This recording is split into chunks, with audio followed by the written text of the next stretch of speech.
industry can work directly with organizations to get the facts out there.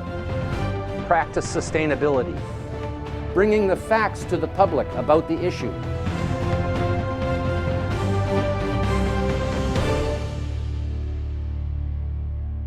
The science is not settled.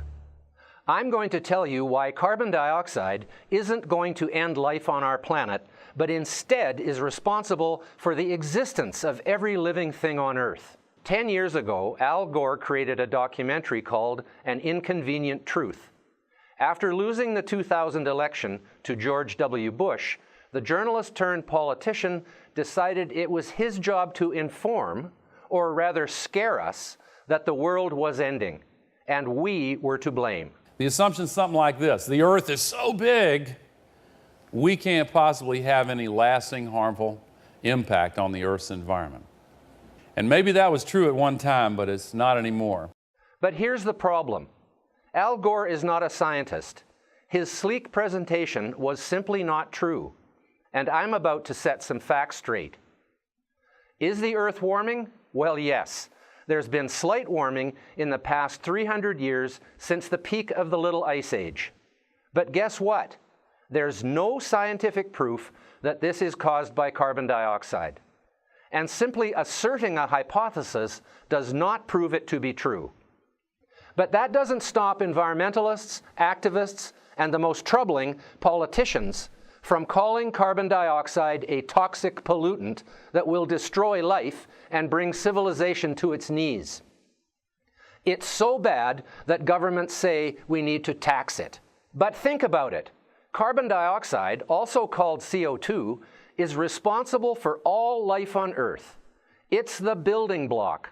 Without carbon dioxide, this would be a dead planet, because all plants breathe CO2 just like we breathe oxygen. So what would happen if eco-activists got their wish and brought an end to all CO2 emissions from fossil fuels? Well, eventually the Earth would begin to die from a lack of CO2. Look, I care about this planet. I love nature. I was born and raised surrounded by nature on Vancouver Island in the rainforest by the Pacific. You couldn't even get there by car when I was a child.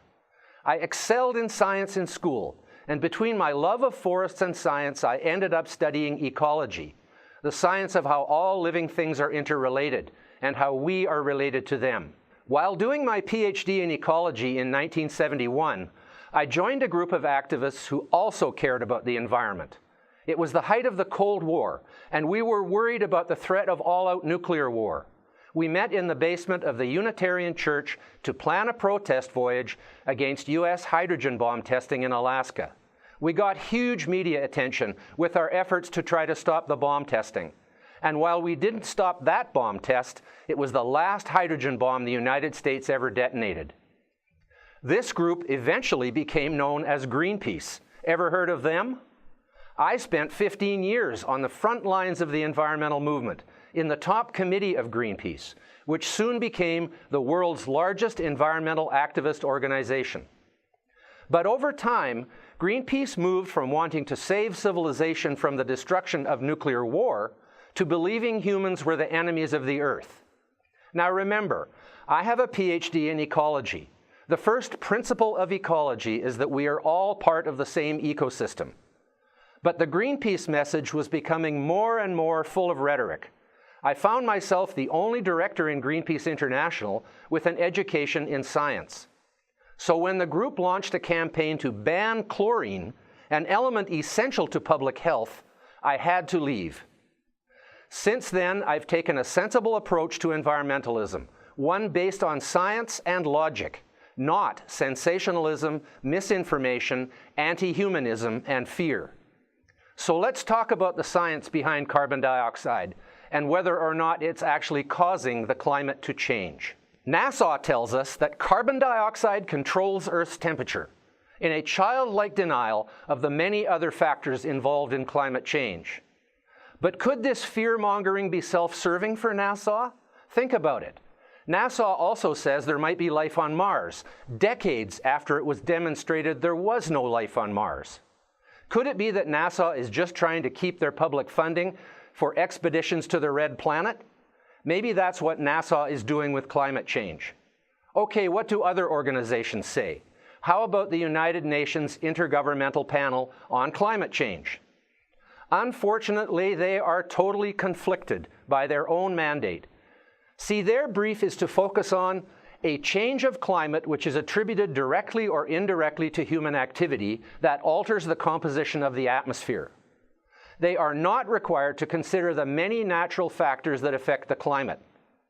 So if the IPCC found that humans were not the main cause of climate change, or that the changes were beneficial, there would be no need for them to exist.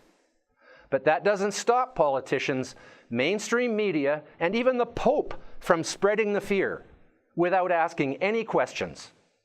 Now I want to take you through some charts. They're a bit complicated, but they're important to explain what's really going on here. Let's first look at the long-term history of the Earth's temperature and CO2 in the Earth's atmosphere. I'm going to focus on the past 540 million years since modern life forms evolved. The purple line shows the CO2, and the blue line is the global temperature. So if CO2 makes the global temperature warmer, these lines should be dipping and spiking in unison with each other. But check out the Jurassic period, 150 million years ago. The temperature plummets while the CO2, the purple line, goes up. And then again, 50 million years ago during the Eocene thermal maximum, temperature was at its highest in the past 500 million years, but CO2 had been on a downward track for 100 million years. So it is not possible to demonstrate a cause and effect relationship between CO2 and temperature over the long-term history. But let's take another look at this Eocene thermal maximum and what temperature has been doing since it peaked 50 million years ago. The Earth was actually as much as 12 degrees warmer then. The entire planet, including the Arctic and Antarctica, was ice-free. Today we are actually at the tail end of a 50 million year cooling period, and yet the ancestors of every species on Earth today survived through these changes. Makes you wonder about the dire predictions of a 2-degree rise in temperature. Glaciers began to form in Antarctica 30 million years ago, and in the northern hemisphere 3 million years ago. And we're still experiencing one of the coldest climates in the Earth's history. Now let's zoom in even closer to the CO2 and temperature correlations in the Earth's history. This chart goes back over 300,000 years. That's where we start to see the strong correlation between CO2 and temperature. So maybe this is a cause and effect relationship. But here's the problem. CO2 lags temperature by an average of 800 years. So temperature changes are making the CO2 levels increase and decrease, not the other way around, as the cause never comes after the effect. This was the fundamental fraud in Al Gore's movie, as he claimed the graph proves CO2 causes the fluctuations in temperature. It's already right here. Look how far above the natural cycle this is, and we've done that. But ladies and gentlemen, in the next 50 years, really in less than 50 years, it's going to continue to go up. When some of these children who are here are my age, here's what it's going to be in less than 50 years.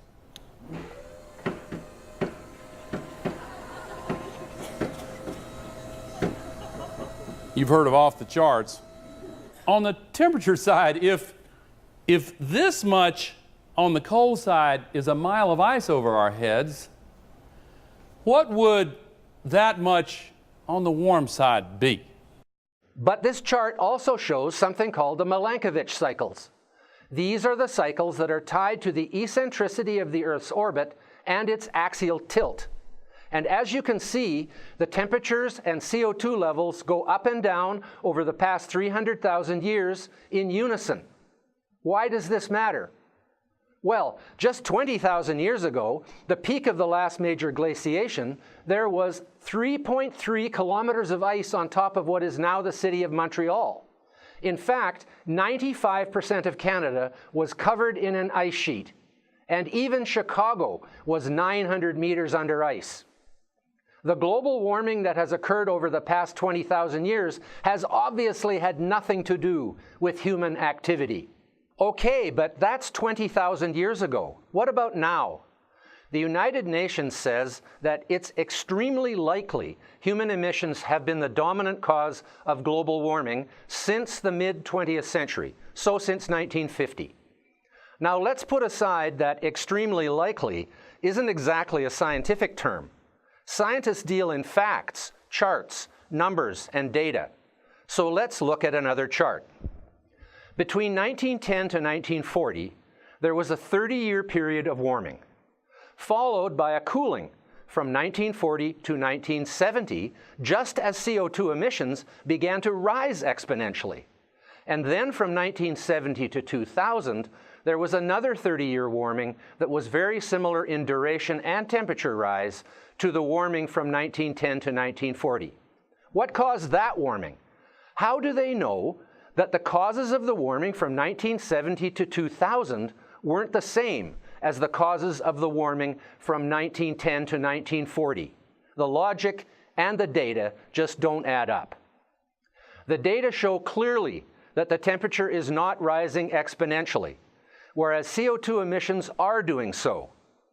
It hasn't warmed significantly for nearly 20 years, during which time about 1/3 of all human CO2 emissions have occurred. So again, there is no obvious cause and effect relationship between CO2 and temperature rise. But still, carbon has been branded as a deadly pollutant. CO2 is the currency of life. It is the most important building block for all life on Earth. All life, including our own, is carbon-based. We shouldn't be demonizing CO2 as a pollutant. We should celebrate the carbon cycle, which is the cycle of life. CO2 is essential and must be at a certain level in the atmosphere for the survival of plants, which are the primary food for all the other species alive today. In fact, human emissions from the use of fossil fuels are promoting growth of plants around the world. Scientists in Australia, Germany, and North America confirm this. Only half of the CO2 we are emitting from fossil fuels is showing up in the atmosphere. The rest, according to the best science, is going to a global increase in trees, plants, and crops. I want to take you through this picture of how carbon is moving around. Today, at 400 parts per million carbon dioxide, there are 850 billion tons of carbon in the atmosphere. For comparison, there were 15,000 billion tons of carbon in the atmosphere when modern life forms evolved, nearly 18 times the present level. Plants and soils combined have more than 2,000 billion tons of carbon, more than twice the atmosphere. The oceans contain 38,000 billion tons of carbon, more than 45 times what the atmosphere holds. Is an increase in carbon emissions all going into the atmosphere? Well, no. It's spread throughout the atmosphere, plants, animals, soils, and the oceans. So can we all agree that carbon is not the enemy? Can we agree that it's actually the reason we are alive? And it's not making the world much warmer, if at all. But there is a trend that has me worried about the end of the world. Worried about life on this planet not surviving. Over the past 150 million years, there's actually been a steady drawing down of CO2 from the atmosphere. Let's look at the chart I showed you at the beginning again. Remember, purple is CO2, blue is temperature. Over the past 150 million years, CO2 has gone up and down. But the overall trend is down, quite a bit down. The amount of CO2 in the atmosphere went down 90% during this period. If this trend continued, CO2 would inevitably fall to levels that threaten the survival of plants, which take a minimum of 150 parts per million of CO2 to survive. If plants die, animals, insects, and all other life will die too. And this trend would not have been reversed if it weren't for humans unlocking some of the carbon stored as fossil fuels. This chart goes back 160 million years, and it shows what CO2 levels would look like if humans didn't start emitting carbon dioxide.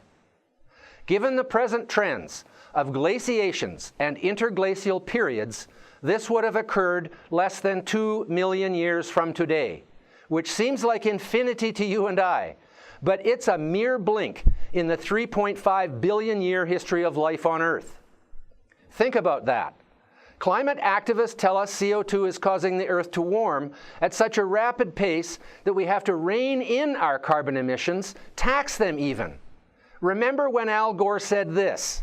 Scientists reported with unprecedented alarm that the North Polar ice cap is, in their words, falling off a cliff. One study estimated that it could be completely gone during summer in less than 22 years. Another new study to be presented by U.S. Navy researchers later this week warns it could happen in as little as 7 years.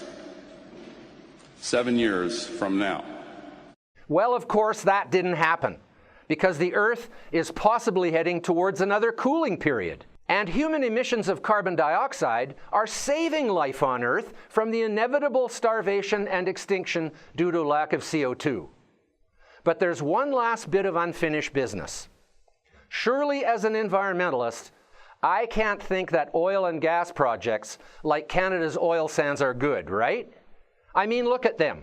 The land is stripped bare to get the sand so oil can be removed from it. Well, when you think about it, Canada is actually cleaning up the biggest natural oil spill in history. The oil was brought to the surface when the Rocky Mountains were thrust up by the colliding Pacific Plate. When the sand is returned back to the land, 99% of the so-called toxic oil has been removed from it. And what about the anti-oil activists who say the oil sands are destroying the boreal forest of Canada? Canada's boreal forest accounts for 10% of all the world's forests, and the oil sands area is like a pimple on an elephant by comparison. By law, every square inch of land disturbed by oil sands extraction must be returned to native boreal forest. When will cities like Calgary, London, Tokyo, and New York that have laid waste to the natural environment be returned to their native ecosystems? The mining industry has well-established ecological restoration or reclamation practices. The land is recontoured, original soil is put back, and the native species of plants and trees are planted. It is actually possible, by creating depressions where the land was flat, to increase biodiversity by making ponds and lakes where wetland plants, insects, and waterfowl can become established in the reclaimed landscape. The tailings ponds where the clean sand is returned are ugly for a few years, but eventually can become grasslands. Just look at the Fort McKay First Nations herd of bison that they manage on a reclaimed tailings pond. So why would I be against the oil sands? The land is disturbed for a tiny fraction of Earth's geological time, and then it's returned to a sustainable boreal forest with clean sand. And now we can heat our homes in the winter, drive our cars to the cottage, or fly to the tropics for a vacation. So yes, as an ecologist and environmentalist, I think the oil sands are being managed responsibly. Because I don't just show people ugly pictures like Leonardo DiCaprio, Neil Young, and Robert Redford do. I make an objective study of the environmental, social, and economic factors and come to an informed judgment. It's time to set the record straight on carbon dioxide. It is not the enemy. In fact, carbon dioxide from burning fossil fuels is the stuff of life, the currency of life, and indeed the backbone of life on Earth. That's my case for CO2. Let me know what you think in the comments below, and join me next time when we'll dig deeper into how modern products and processes like fracking, natural gas, and vinyl have made life better for humankind. We separate fact from fiction when it comes to the environment. I'm Dr. Patrick Moore, the sensible environmentalist.